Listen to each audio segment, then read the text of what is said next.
ক্রিকেটে একটি প্রচলিত কথা আছে, বলারদের কাছে সব উইকেটই সমান। প্রতিপক্ষ যে ব্যাটারই হোক না কেন তাকে আউট করাই বলারদের মূল লক্ষ্য। তবে কখনো কখনো নির্দিষ্ট কোনো ব্যাটারকে আউট করার স্বপ্ন দেখেন বলাররা, স্বপ্নের উইকেট বলে কথা। এই ধরুন শরীফুল ইসলামের কথা, যিনি পাকিস্তানের বিপক্ষে জানিয়েছেন তার স্বপ্নের উইকেটের কথা। সেই উইকেট আর কেউ নয়, পাকিস্তানের বর্তমান সময়ের সেরা ক্রিকেটার বাবর আজম। লাহোরে অনুশীলন শেষে সংবাদ সম্মেলনে পাকিস্তানের সীমিত ওভারের অধিনায়ককে আউট করার বিষয়ে শরীফুল বলেছেন, আমার স্বপ্নের উইকেট বাবর আজম। বাবর আজম ভাইয়ের উইকেট পেলে আমার খুব ভালো লাগবে।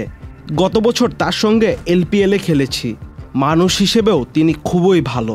পাকিস্তান সিরিজে বাবরকে কঠিন চ্যালেঞ্জ বলে মনে করছেন শরীফুল, তাই বাবর আজমকে দ্রুত আউট করার কথাও জানিয়েছেন শরীফুল। 23 বছর বয়সী পেসার বলেছেন, আমার মতে বাবর আজম বাংলাদেশের জন্য কঠিন এক চ্যালেঞ্জ, তাই দ্রুত তার উইকেট নিতে হবে।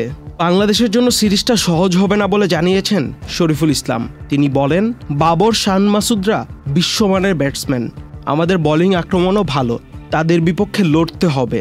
এছাড়া তাদের ঘরের মাঠের খেলা, তাই আমাদের কাজটা কঠিন। কন্ডিশনের সাথে আমাদের মানিয়ে নিতে হবে, লড়াই করতে হবে।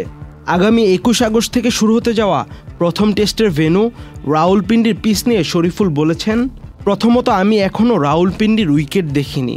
আমি শুনেছি তারা ফাস্ট বোলারদের জন্য কিছু ঘাস রেখেছে। আমরা উইকেটে ঘাসের প্রত্যাশা করছি। সব ফাস্ট বোলারই উইকেটে ঘাস ও সিম মুভমেন্ট পছন্দ করে। এটি তো ফাস্ট বোলারদের জন্য আশীর্বাদ স্বরূপ। আহমেদ শাফি, চ্যানেল আই। প্রিয় নাম্বার সেট করে বিকাশে সেন্ড মানি করুন ফ্রি।